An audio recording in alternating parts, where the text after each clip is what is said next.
안녕하세요. 오늘은 한국의 좀 복잡한 고용관계에 대한 이야기를 해볼까 합니다. 바로 이 질문에서 시작해볼게요.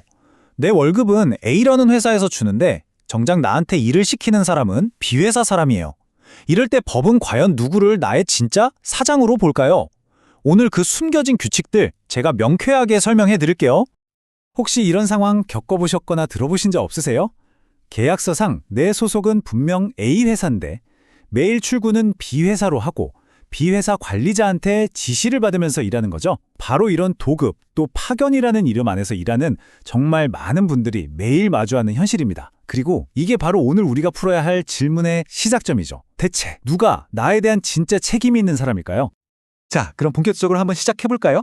업적으로 보면요, 도급하고 파견은 분명히 다른 개념이거든요. 근데 실제 현장에선 그 경계가 놀랄 만큼 애매하고 흐릿해질 때가 많습니다.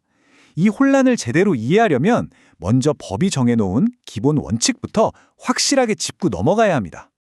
자, 이 표를 보시면 기본 개념이 딱 잡힙니다. 아주 간단하게 말해볼게요. 도급은 일의 완성 자체를 맡기는 거예요. 그러니까 하청업체가 자기 직원들을 데리고 알아서 일을 끝내야 하는 거죠. 반면에 파견은요, 이건 사람을 빌려주는 겁니다. 그래서 원청, 그러니까 사용회사가 파견 온 직원한테 직접 업무 지시를 내릴 수 있는 거고요.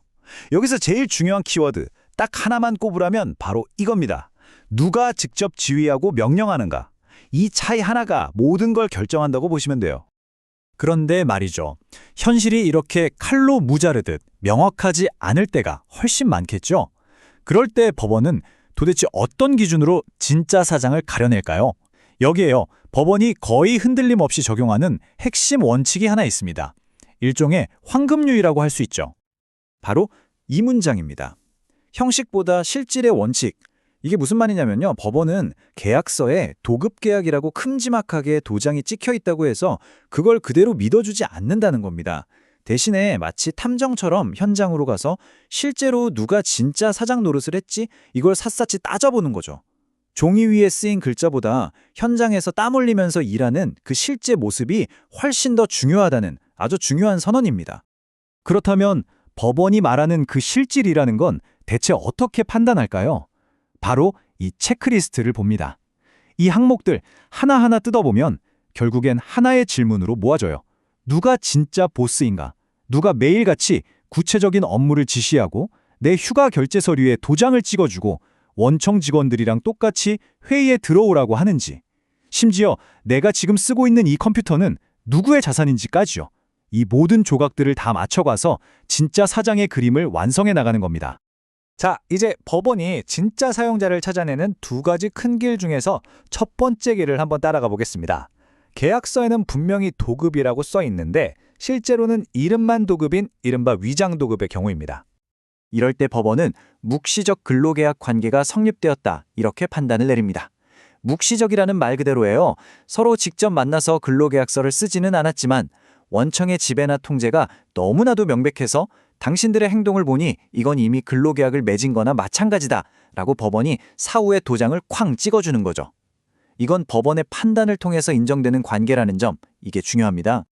실제 사례를 보면 개념이 훨씬 명확해져요. 이 물류센터 케이스 한번 보시죠. 하청업체가 알고 보니까 원청이 지분을 100% 가진 자회사였어요. 사실상 원청의 한 부서나 마찬가지였던 거죠. 그러다 보니 원청이 업무 지시는 물론이고 교육, 포상, 휴가 승인에 심지어 신입사원 면접까지 직접 다 챙겼습니다. 법원은 이 하청업체가 독립된 회사가 아니라 그냥 이름만 빌려준 껍데기에 불과하다고 본 겁니다. 그래서 실질적으로는 원청이 직접 고용한 것과 똑같다고 판단한 거죠. 이 조선소 사례는 한술 더 뜹니다.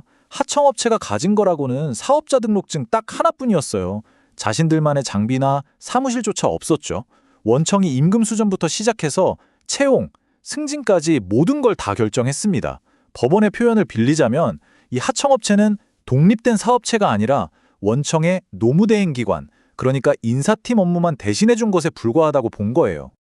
자, 이제 완전히 다른 두 번째 길로 넘어가 보겠습니다. 이건 위장도급처럼 법원의 복잡한 판단이 필요한 게 아니에요. 이건 명백한 파견 근로자에게 적용되는 건데요. 법률이 정해놓은 아주 강력하고 자동적인 규칙입니다.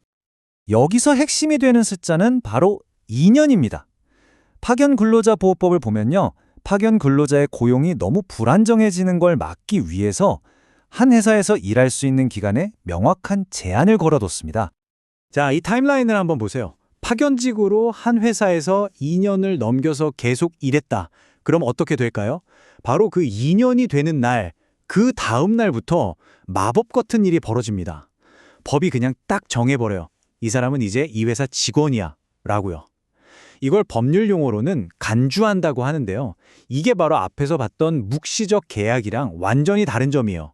그건 법원이 여러 가지를 따져보고 판단하는 거였잖아요. 근데 이건 그런 거 없어요. 법률 규정에 따라서 그냥 고용관계가 자동으로 스위치 켜지듯이 성립되는 겁니다. 아주 강력하죠.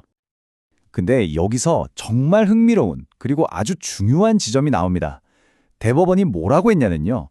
이 2년 규칙은 심지어 불법 파견에도 똑같이 적용된다고 못을 박아버렸습니다. 이게 무슨 뜻이냐면 애초에 법으로 파견이 금지된 업무에 사람을 썼거나 허가도 안 받은 파견 업체를 통해서 사람을 썼다 하더라도 그 근로자가 2년을 넘게 일했으면 무조건 직접 고용해야 한다는 겁니다. 회사가 자신의 불법적인 행위를 통해서 이득을 보는 걸 막겠다는 법원의 아주 강력한 의지가 엿보이는 대목이죠. 이 강력한 2년 규칙이 현실에 어떤 파장을 미쳤는지는 그 유명한 자동차 공장 사례들을 보면 바로 알 수 있습니다. 법적으로 제조업 생산 라인에는 파견 근로자를 쓸 수 없게 되어 있거든요. 그런데 수많은 근로자들이 원청 직원들과 똑같은 옷을 입고 똑같은 지시를 받으면서 2년 넘게 일을 한 겁니다. 법원은 뭐라고 했을까요? 이건 명백한 불법 파견이 맞다. 하지만 2년이라는 시간이 지났기 때문에 이분들은 모두 자동차 회사가 직접 고용한 직원이라고 판결했습니다. 그렇다면 말이죠. 이렇게 길고 힘든 법적 다툼 끝에 직접 고용을 인정받는다는 것.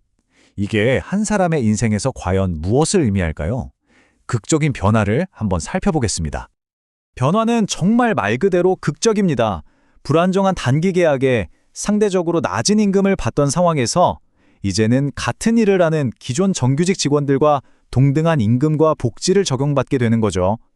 하지만 무엇보다 가장 큰 변화는 바로 이거 아닐까요? 기간에 정함이 없는 근로자, 즉 우리가 흔히 말하는 정규직으로서의 지위를 얻게 된다는 것, 미래를 계획할 수 있는 안정감을 드디어 갖게 된다는 점입니다. 그리고 여기서 법원은 아주 중요한 쐐기를 하나 더 박습니다. 회사가 이들을 신입사원으로 채용하는 척 하면서 더 낮은 임금이나 직급을 제시하는 그런 꼼수를 부리지 못하게 막는다는 거예요.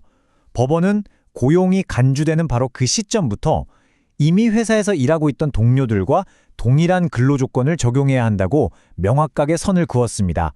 이미 발생한 권리를 회사가 마음대로 빼앗을 수는 없다는 뜻이죠. 자, 오늘 쭉 살펴본 이 복잡한 법리들. 이게 우리 사회에 또 우리에게 던지는 메시지는 과연 무엇일까요? 마지막으로 오늘 이야기의 핵심들을 다시 한번 정리해 보겠습니다. 오늘 내용의 핵심 딱 4가지로 요약해 드릴게요. 첫째, 법원은 계약서의 제목이 아니라 누가 실질적인 보스 역할을 했는지를 봅니다. 형식보다 실질이죠. 둘째, 진짜 사장을 찾는 길은 2갈래가 있습니다. 위장도급에 대한 법원의 판단, 그리고 파견 근로 2년이 넘었을 때 발생하는 법률의 자동 효과, 이 둘의 차이를 이해하는 게 아주 중요합니다. 셋째, 이 2년 규칙은 설령 시작이 불법적인 파견이었더라도 노동자를 보호하는 아주 강력한 장치라는 점. 마지막으로 일단 직접 고용이 인정되면 2등 직원이란 없습니다. 차별 없는 동일한 대우를 받아야 한다는 겁니다. 오늘 우리는 법원이 어떻게 계약서라는 종이 뒤에 숨겨진 고용관계의 진짜 모습을 꿰뚫어 보는지에 대해 살펴봤습니다. 하지만 생각해보면 요즘은 배달 라이더나 유튜버처럼 과거에는 없던 새로운 형태의 일들이 계속해서 생겨나고 있잖아요.